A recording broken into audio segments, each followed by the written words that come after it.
Greetings, fellow adventurers. Obviously, I hope you're all having a fantastic day wherever you are, and welcome to our Dungeons and Dragons campaign, The Veil of Tyranny. And this takes place within a custom setting, homebrew setting called the Age of Hiraeth.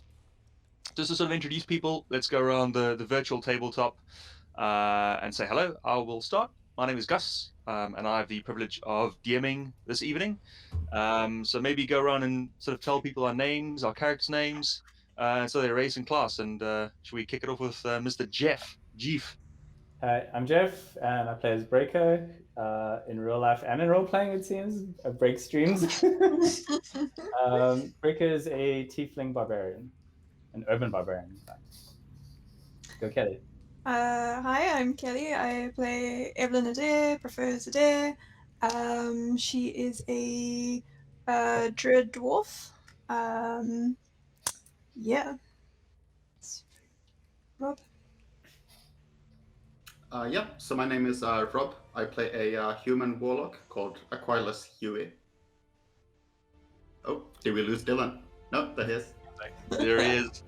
Yeah. Perfect. My name is Dylan, and I'm playing Elias Silvermane, the dashing elven rogue arcane trickster. Mane. Trimmed mane.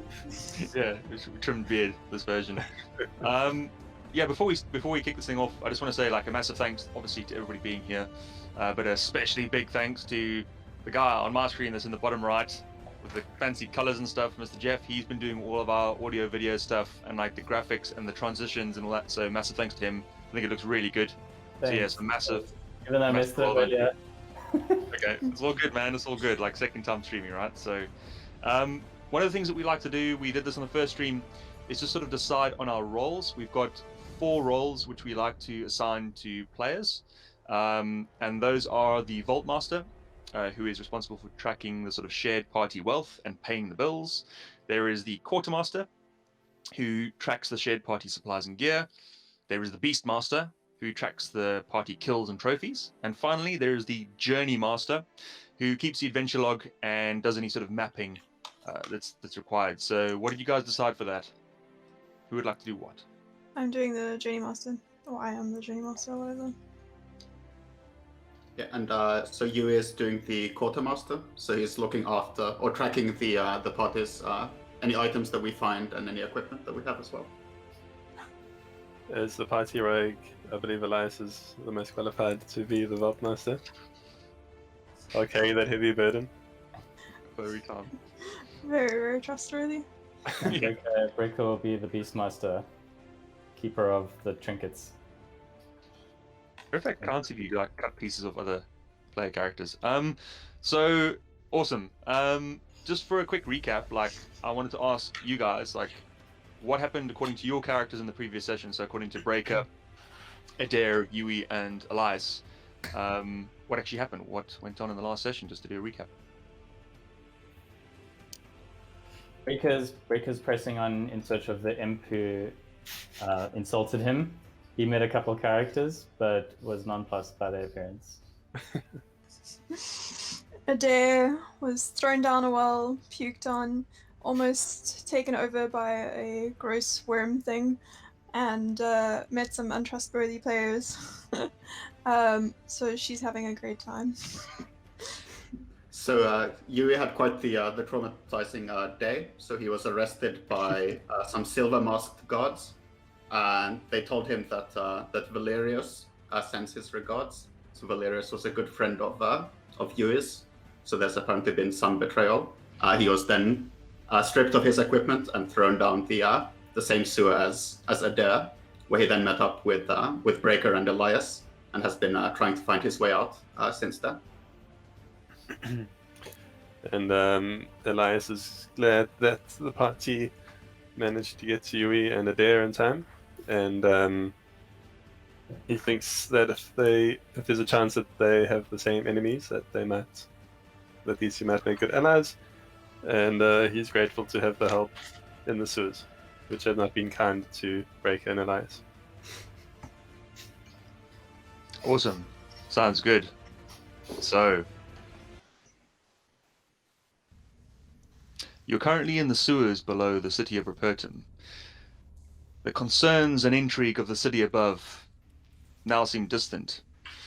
You're standing in a circular room in the sewers. There is a dim light that shines through from the surface, through a metal grate high above. Against the far wall is an old wooden table, littered with burnt-out candles. Lying on the floor is a skeletal corpse. Its desiccated hand, now pried open, lies next to its body. The left leg is absent, a wooden peg in its place. As your adrenaline begins to wear off and you regain your senses, the smell and oppressiveness of this place begins to take hold. Walls slick with slime, floor coated with effluent, and a faint miasma swirls around you. Can everybody roll me Constitution saves, please? That's not my strong suit. Hey, 18. 8 for Yuey. 6 for Breaker. Breaker, what's going on? So, Aquilus, Yuey, and Breaker, why don't you tell me what happens? So I think for Yuey, so as you said, once the adrenaline has worn off, sort of the stench and the oppressiveness of the sewer sort of takes over him, and he doesn't throw up, but he sort of dry heaves. He sort of tries to wipe some of the muck and like clean the detritus and the dirt off himself. Breaker struggles to breathe. Collapses to his knees. So, Adair and Yuey, you two, or all of you, I don't know, what sort of state are you in at the moment? Are you injured? Have you been hurt? Adair is looking a little rough. So Yuey was very rough, but Adair managed to patch him up quite substantially. So Yuey is actually doing quite well. So, you found some items in this room, correct? In the last session? Mm-hmm. So talk us through that. I believe we witnessed Breaker tossing a coin to Elias, and I picked up a sword and I think it was a trident, and I tossed the trident to Yuey after he had asked for it. I think that's all that we know of by the time we got there, but Breaker was in the room before us. Breaker found a small fertility statue on the table and quickly pocketed it.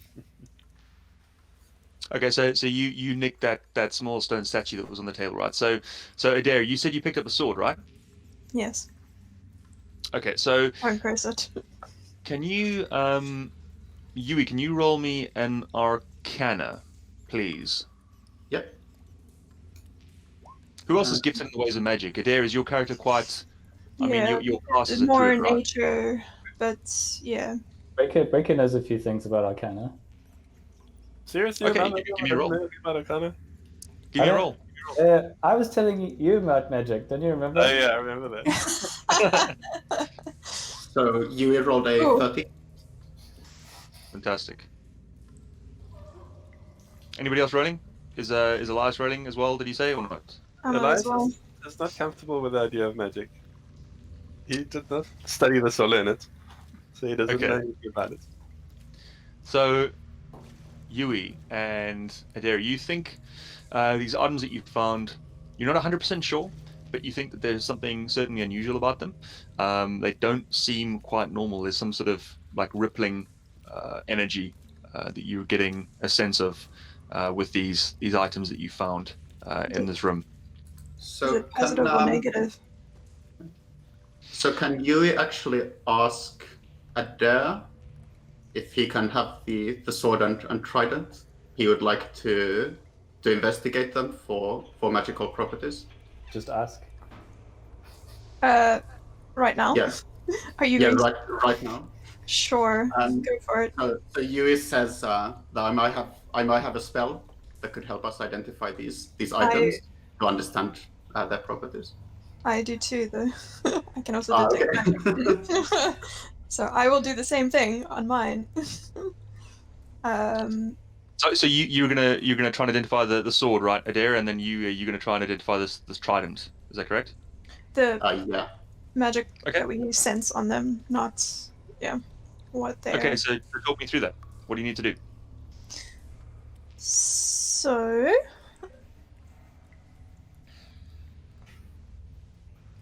Is that a spell that you're casting?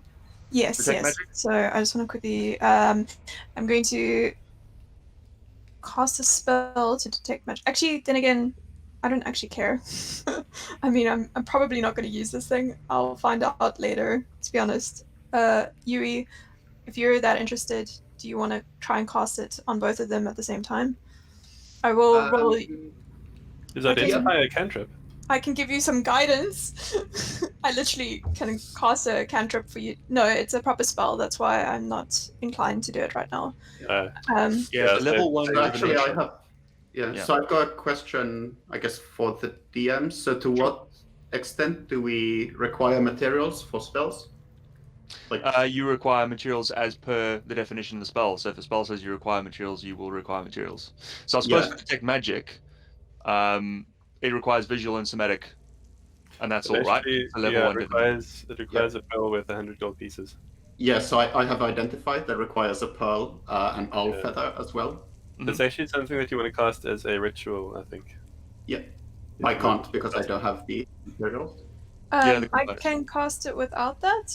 Is that according to mine? Mine is just visual and I don't know what the S stands for. Yeah, because there's detect magic, which is a level 1 divination ritual spell, right? Components are visual and somatic, and that's it. That's all there is to it. So I'm assuming you've got a different spell to that, right, Yuey? Yes, I have identify. Where I can identify the magical properties of one item and then how to use them as well. So, for example, if it was a magical sword, then I would be able to wield that sword afterwards, right? Or I would be able to impart to others exactly what that is. Yeah, you get more of an accurate sense exactly what this particular thing is, right? Whereas detect magic is just detecting. I'll give you more information if you use detect magic, but it wouldn't be as detailed as identify, right? Yeah, and mine is more like within 30 feet of myself, I can detect all magic. So if there were anything in the room itself, then I would also know. Sure. Yeah, well, tell me if you'd like to use that, and I'll give you the information. No. Okay. I don't care. So just for clarity, how many spells can you cast? So you basically don't want to waste a level 1 spell at this time. You're saying, right? Yeah, I think I'm more inclined to try and patch myself up. Okay. So what would you like to do? So would you like to rest and patch yourself up here, or would you rather try and get out of this place first? I think I'm inclined to try and get out of here first. Which is probably not the best. Tanag's got some healing if you need. Sure, if you're willing, I could use some. Rico would like to investigate the room for any sort of clues, like physical clues. Look under the table, push over the corpse, just kind of look for any loose rocks or anything like that. Sure. I suppose give me an investigation. I think is probably the most appropriate skill. 19. Okay. So, because you rolled very well, so Breaker, you're kind of rooting around this room. Initially, you don't notice anything out of the ordinary. I mean, you saw what you saw when you walked in. You know, the burnt-out candles. You pocketed that what you think is a fertility statue. There was that strange-looking trident leaning up against the table. There was this desiccated corpse clutching this, the sword, which Adair's now taken, and of course the beard, which you thought was a little bit odd. So you're kind of rooting around the room. And at least initially you're like, well, there's nothing particularly obvious. But near to the entrance of the room, there is a loose stone that's inset into the wall, right down at the bottom. So near the entrance, right down at the bottom, inside of this circular room. So there is a loose stone there, and you kind of wiggle it and take it out of the wall. It sort of slides out. Once you notice it, it's quite obvious. And you find what looks like a medallion. You want to just jump over to roll 20 really quickly, and I'll show you exactly what it looks like. It looks like this. It's a hunter's mark. Pretty. I think that's a fleur-de-lis. I believe so, yes. That is the symbol of the hunters. Breaker pockets it and pulls out his pipe. Does Breaker do it sneakily? Yes. Okay. So the rest of you, like, so you see Breaker, like, walking around the room. You're discussing among yourselves about, like, detecting magic and, like, I don't want to do this, but hang on, I need you to do it, but no, I don't want to do it. And, like, Elias, I think you picked up the beard, right? Yeah. So you've got this strange beard that you're holding in your hand that's kind of moving. Really, it's really weird. It's really strange. It's like having an animal in your hand, but not an animal, but just the hair of an animal, but it's still moving. It's really weird. And Breaker's kind of like looking around the room, and he like crouches down by the entrance, and he stands back up. And that's all that's going on. I think that Breaker should roll to be able to try and get that past us. I don't trust Breakers. I've been watching. How's about this? How's about you all roll perception, and if you beat Breaker's investigation roll, then you notice he's taken it. Okay. Sleight of hand. Passive perception. Well, it's opposed, right? He rolled he got a 19 on his investigation. Bastard. Oh, you're trying sleight of hand. Okay. No, 9. That's not going to do it. Wait, sleight of hand or? Well, we'll keep it as investigation if you'd like, Breaker. Okay. Sure. Yeah? Because I'm not trying to like steal from them. I'm just Yeah, exactly. pretending to do something else. My distrust of Breaker is quite high. Okay, so do you want to maybe make a roll for Tanog as well, if you've got the character sheet, Dylan? Kelly, did you get the healing from Tanog? I did, yes, thank you. Still looking rough, but a little bit better. Okay, so that's basically all you see that's going on. The regular movements inside the room, That's it. Breaker stands up, pulls out his pipe out of his pocket, and looks at Elias and says, "Smoke," and walks out the room. Are you actually lighting it up, right, Breaker? I just pulled out my pipe Okay. and walking out the room. Made eye contact with Elias and said, "Smoke." Is that code for you want to talk to me? You know it's good. This is one of those things that Elias and Breaker have spoken about before. We go way back. We know the code words. I pull out the pipe of my own and I follow him out.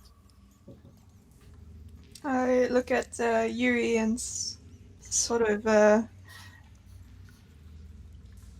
try and signal that looks very suspicious, but I say that maybe we should head back to the door. Adair, do you want to roll me an intelligence really quick? Sure. You in particular. You've got nature, right? You've got specifically a nature skill, is that correct? Yes. Okay, roll me nature Or instead. insight is much stronger. Whatever's better. Whatever's the highest skill you can roll. Insight, definitely. When Breaker takes out his pipe, because this room isn't particularly big. It's not as so. The first circular room that you were in, where you fought those weird, like slimy slug things that latched onto you, that was quite a big room. This is not particularly big. It's quite a small room. So you're fairly close to each other. So when Breaker stands back up and he takes out his pipe, you basically recognize what the ingredient is within that pipe.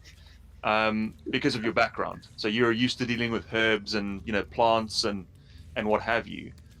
So you definitely recognize, and you actually smell it ever so slightly because your senses are attuned to sort of plants and things like that.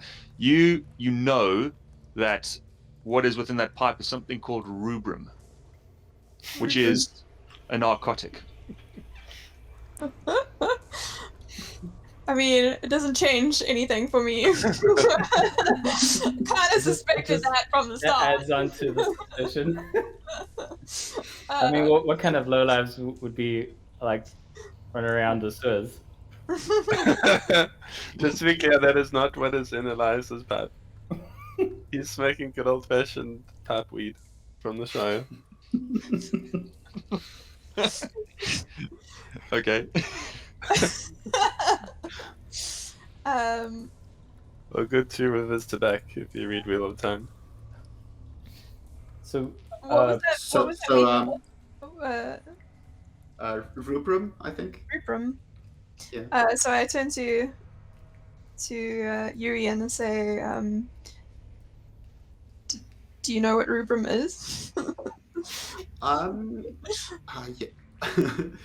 So Yuey says that yes, it's a common narcotic for the lower class citizens of the Dominion. It's quite widespread. I wouldn't touch the stuff myself. If you would like more information, I've got a bit of a blurb on Rubrum Adair if you'd like. More in depth. the FAQs of narcotics. In I this mean, book. I would kind of like to know because I'm into, I guess. I'm into that. Okay. So I mean, this is Maybe it could be a new spice for one of my brews. You never know. indeed it might, Adair. So within the world of Omnia, there's many sort of manual laborers, and there's lots of sort of menial work. Slavery is very common in this world as a permanent sort of social class. So a lot of laborers and manual workers, to get through the day and get through back-breaking sort of manual labor, rely on all sorts of plants and what have you. So this substance in particular, called rubrum, is a leafy climber that's quite easy to grow. It sort of has jagged leaf edges and blooms papery flowers from heavy hanging pods.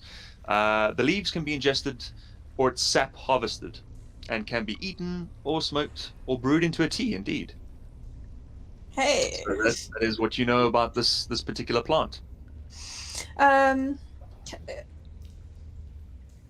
I roll for perception as well, just to check the general room if there's anything left? Sure. Give me a roll. While Adair's busy doing that. Breako, okay, you want to go for it? No, go for it. Breako walks out the room holding his pipe. We wait for Elias to catch up and escorts him out and says, "Here you go." And he hands Elias the locket. Necklace. Cool. Elias quickly has a look before pocketing it, and he says, "We're on the right track." And then Breaker pulls out the rubrum and starts stuffing his pipe. So while Elias and Breaker are busy, patting each other on the back, what exactly are you looking for there, Adair? Tell me exactly. Are you just walking around the perimeter of the room? Like, what are you doing? I'm having a look for anything that seems out of the ordinary. Yeah, pretty much that. Okay. And So I what, think, like any like loose brickwork, or just any items, anything behind the table? Like you're checking the candles, you're turning over the body, etc., right? Yeah. And I think so. Yuey would be helping as well. So he's Okay. also having a look now. And I think also asking Adair if she thinks that we can trust Breaker and Elias. The Yuey says, I believe I can trust you, as we're in the same circumstances. But what do you think of the other two? Yeah, I kind of agree. I have a distrust for Breaker. Yes, me too. But we'll see how it goes. Just be cautious.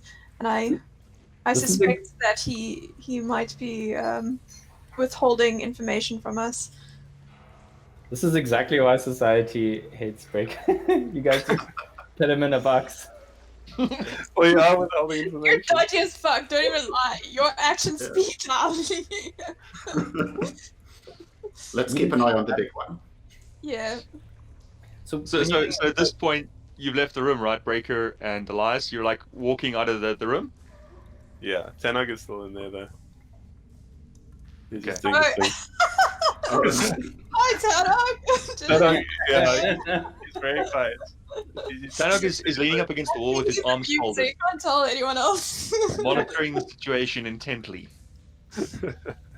How long have you been standing there for? Also, dwarves get bonuses to anything hidden or anything to do with stonework. So when you're doing your searching or anything like that, yeah. Oh, did they get advantage? So, Yuey, you're trying the same thing, right? You're also having a look around alongside Adair, is that correct? Yeah, that's correct. If you want to, you can make me a roll as well. Sure. Investigation or Yeah, you can roll me investigation, yeah. 11 for you. So Breaker and Elias, you're talking and kind of leaving the room. Breaker's, got his pipe out at this point. Tanog is leaning up against the wall, his arms folded, kind of watching wistfully and just monitoring the situation. And Adair and Yuey, you're talking and you kind of start circling around the inside of this room. So you sort of examine the brickwork. You look up at the grate, which is quite high up, about 30 feet up to the surface, to the streets above. You're having a good look around, but you're not finding anything out of the ordinary. I mean, it's the usual sort of sewer brickwork. It's like covered in slick, like slime. It's pretty grim. It's pretty gross. But you don't seem to find anything that's particularly out of the ordinary. Okay. Yuey, there's nothing here. Let's get out of here. So we follow in the direction of Breaker and Elias. And kind of give a look to Tanog. Cool. So at this point, I suppose, if you recall to the last session, there's an entrance which leads away from this room, and because you're walking away from the room, there's a corridor to your left now. If you keep going straight, you'll get back to that original circular chamber. If you turn left, you'll be back at that door, which is that large iron door with the obsidian stone slab inlaid into the wall next to this large, heavy iron door. Do we see Elias and them? Indeed. Are you guys just chilling there, basically? Having a smoke, I guess. Yeah, leaning against the wall. When I get high. So are you smoking at this point? Breaker offers his pipe to Tanog. Tanog accepts gleefully, and you're both enjoying a good smoke on the pipe down in the sewers below the city. Can I? Adair shows interest and asks if she could take like a very small amount of rubrum. Just like literally, like take it. I think Breaker. Oh, you want some? You want to Not smoke? the pipe. No, I'm interested in it. I might make you a brew if you're interested. First Breaker was just staring you down, like, how the fuck dare you ask? And then you're like, brew. And he puts his hand in his pocket and hands you some rubrum. Thanks. So you've got leaves, right? You've just got like a leather pouch full of leaves. Is that correct? Yeah, that'd be cool. 5 leather pouches. Whoa. Okay. -1. So Breaker and not Elias, right? You're just smoking regular tobacco pipe weed, basically, right? So Yeah. Breaker, roll me. You get +1 hit dice and hit points, -1 dexterity and -1 intelligence. So roll me hit dice and roll me 2d4 as well.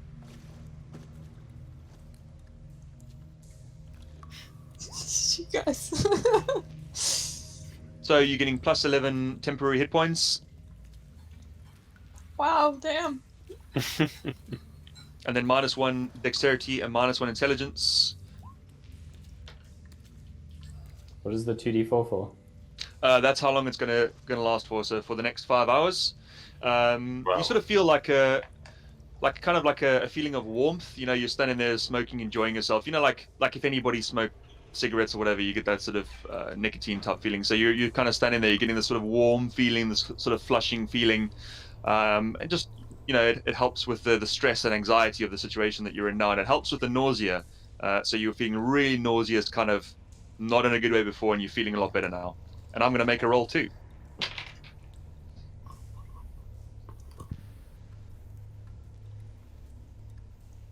So can Yuey at this point approach Elias? Because I think he's less intimidating than Tanog or Breaker. Yes. So Yuey says, I haven't really had a chance to thank the three of you for coming to our aid back there. We surely would be a lot worse off if the three of you weren't here. May I ask what you're doing in the sewers, and could we possibly be of any assistance? I think we should stick together if possible, at least until we get Out. out of here. Yeah, I was going to suggest the same thing.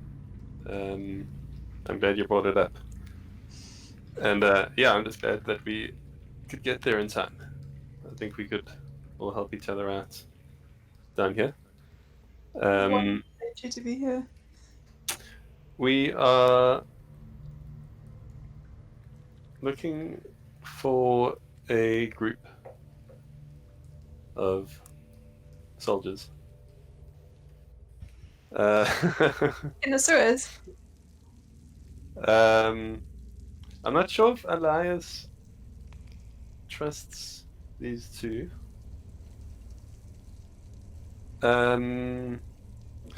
Okay. Elias asks, what do you think of who's the current ruler who took over? So you're talking about that Mercator, incident, right? Faceless? Yeah. Yeah, that's the guy. So there was that incident in the city whereby senators had been assassinated, and they had appointed Mercator, the Faceless, as the dictator to get the situation under control. Yeah. So Elias asks, what do you think of Mercator and that whole situation? And I want to do like an insight. Adair responds that she doesn't believe in ideals. She just believes in individuals. Politicians come and go, nature stands. So pretty much indifferent to politics. So Yuey says that I'm a citizen of the Dominion. I believe in democracy and the order of law. I don't think the Mercator has seized power in a lawful way, and I do not give him my support. I want to. No, not Tanog. That is Elias.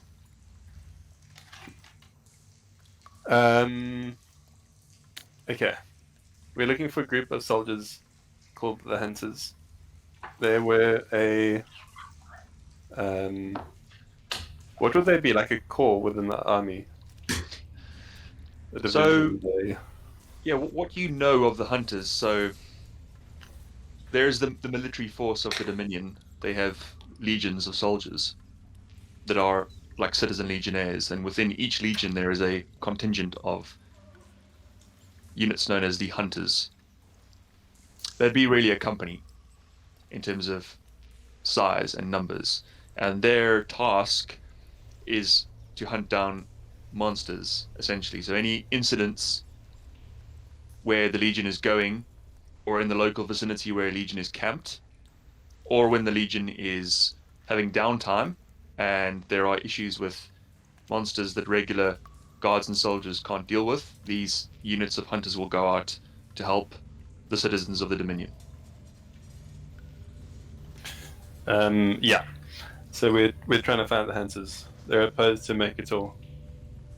And I think for the good of the Dominion, we need to find them and help them. It sounds like our interests are aligned. Glad to hear it. Welcome aboard.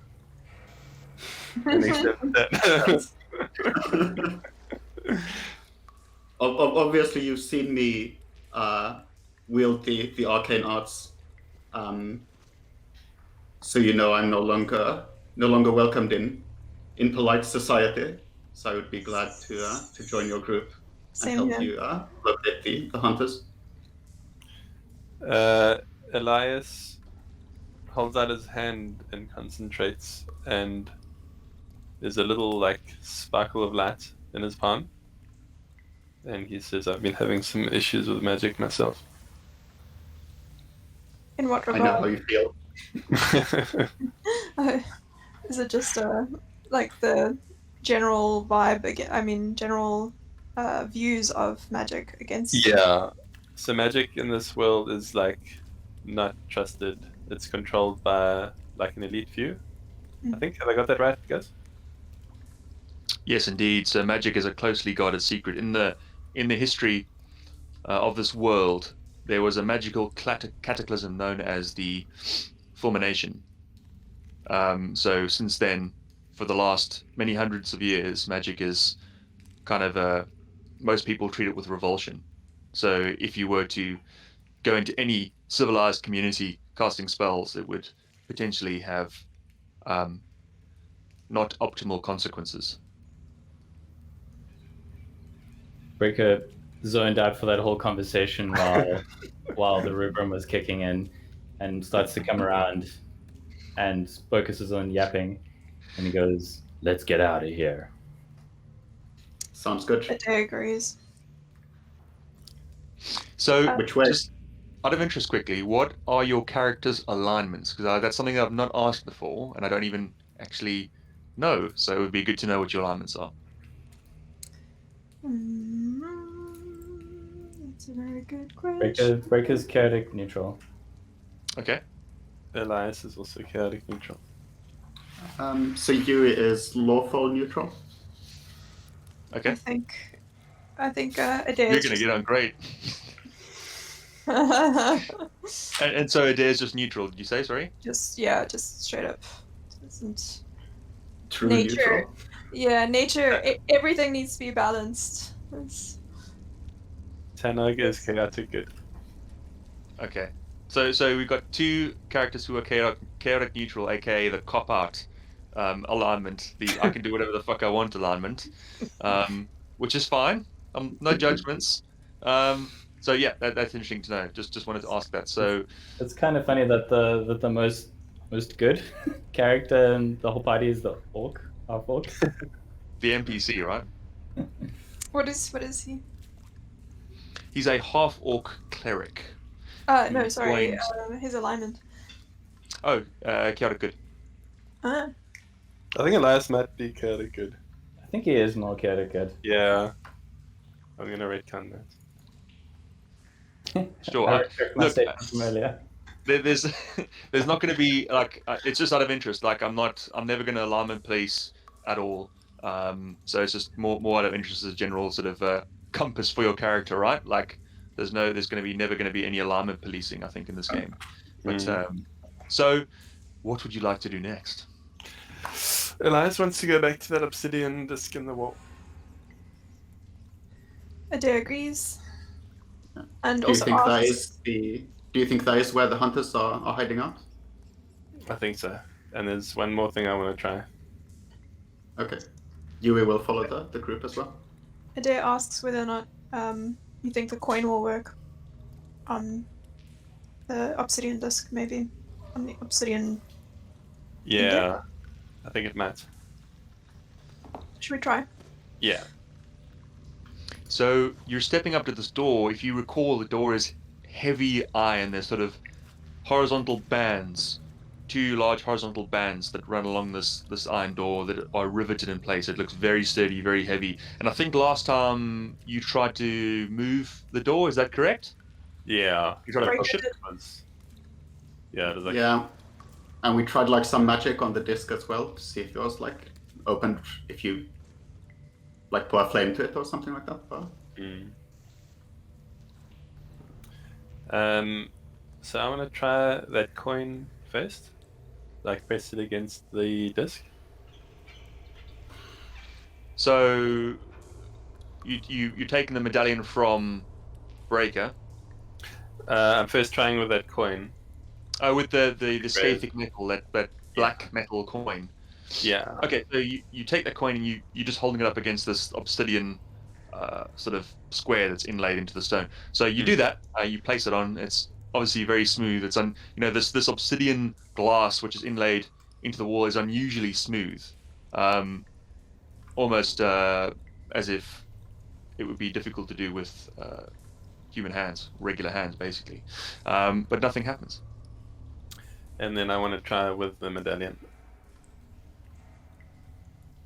So you take the medallion from Breaker and you try the same thing, and you get a similar result. Ah, okay. That's all my ideas then. Bom.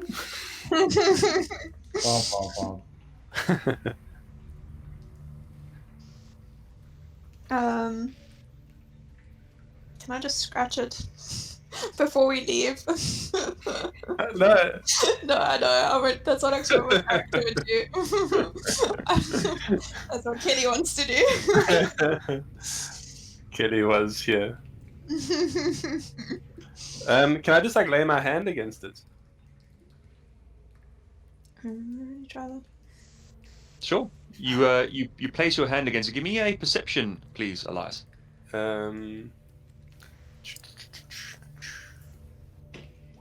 16. Okay, so it's not particularly high, so it's a little bit around sort of waist height. So you've got to crouch down ever so slightly to place your hand against this panel, and you can sort of, when you do so, you can sort of make out like smudges on this panel. But you place your hand against it, and nothing seems to happen. And if I like press the smudges, are these like fingerprints? You're unsure if they're fingerprints, but they just look like smudges, like somebody's been touching this thing. Yeah. We have been touching this thing. You have been touching this thing. Breaker was watching this in anticipation, and nothing happened. So everyone sees Breaker leave the room, quiet, and you hear, and he comes back with a skeletal hand, withered old hand, and puts that on the touchpad. Okay, so yeah, that happens. While you're messing with this, you hear this crunchy noise coming down the corridor, and Breaker comes back and he's jabbing the obsidian glass with his hand, and like nothing's happening. Can Adair just look around for maybe another one? Looking for another obsidian sort of indent. Maybe because it's mirror, could be some sort of reflection. What is your passive perception? My passive, how do I tell? It'll be at the bottom under your skills. It says I passive believe wisdom perception. It is 13. It is Is that 13. correct? Yes. So you look around for any other sort of. It would be fairly obvious, right? If there was anything else like that inlaid into the stone around this area. So you don't see anything. It's just a single piece of obsidian glass.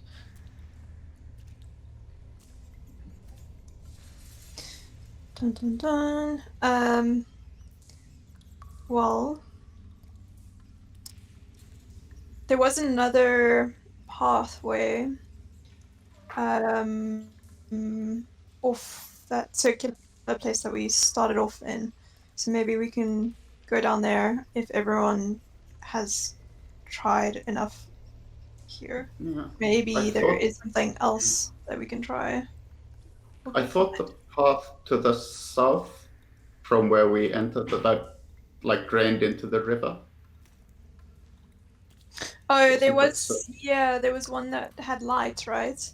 That we went down, and then it was closed off. Yeah, and then there's a small window. So there's nothing else by this disc and the door that we can sort of tell. There's nothing else. Can you, Dylan? Can you make me a roll for make me an intelligence for Tannock, please?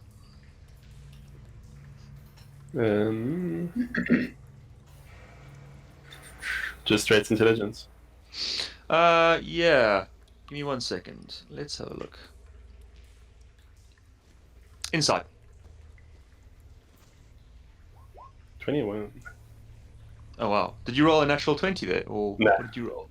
No, Because I only see the result in roll 20. I don't see what you actually rolled. Uh, 21. So as you're sort of deliberating amongst yourselves, and Breaker came back with this hand and was jabbing it and then threw it down. He's got like his eyes are a bit red, and he wasn't.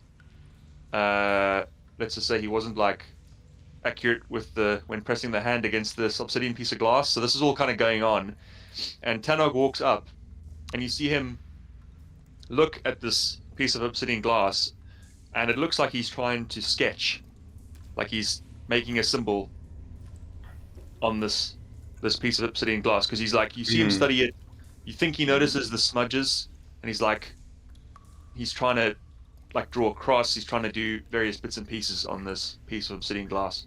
I take a medallion out and show it to Tanog, and like point to the fleur de lis.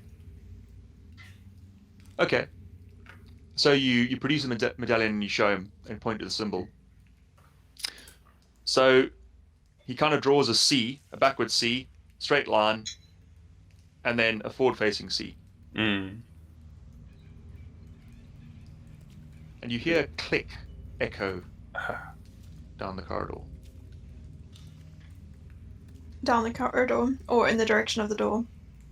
Well, from the door, and it just echoes all around you. Finally. Try the door. So what are you doing with the door? Try to slide it open. Okay. So you try and slide it open, and you try one way and then the other way, and you can hear sort of like grinding on hinges. It takes a bit of effort to get this door open, but it slowly slides open on its hinges, and it opens enough that you could probably get through to the corridor that extends into the darkness. Step back and motion to Breaker to step through. Lead away. Breaker takes a step up to the door, and can you do just a quick investigation for like anything kind of sticking out? Make a roll.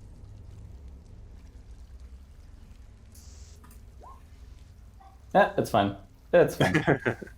Looks fine.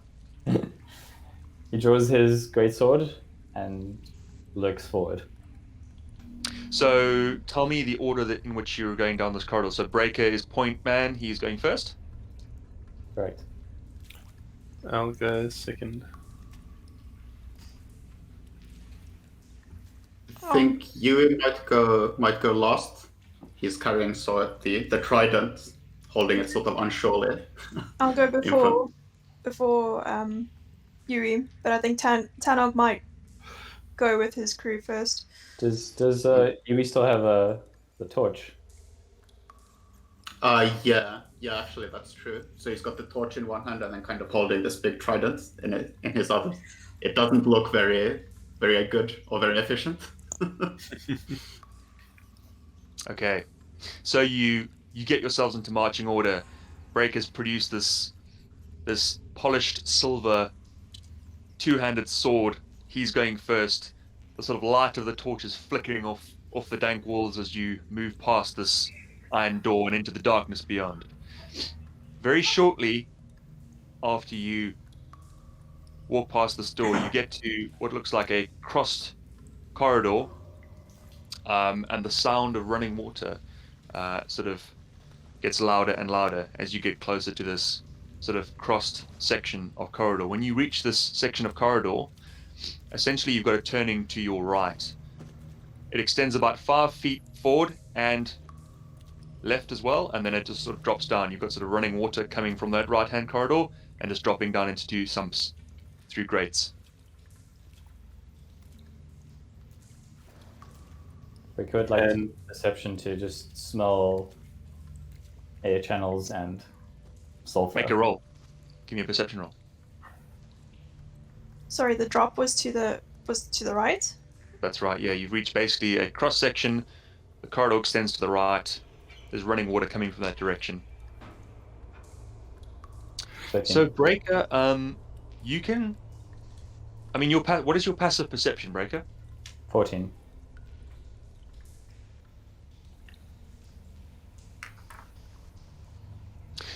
So you can smell. You can definitely smell food.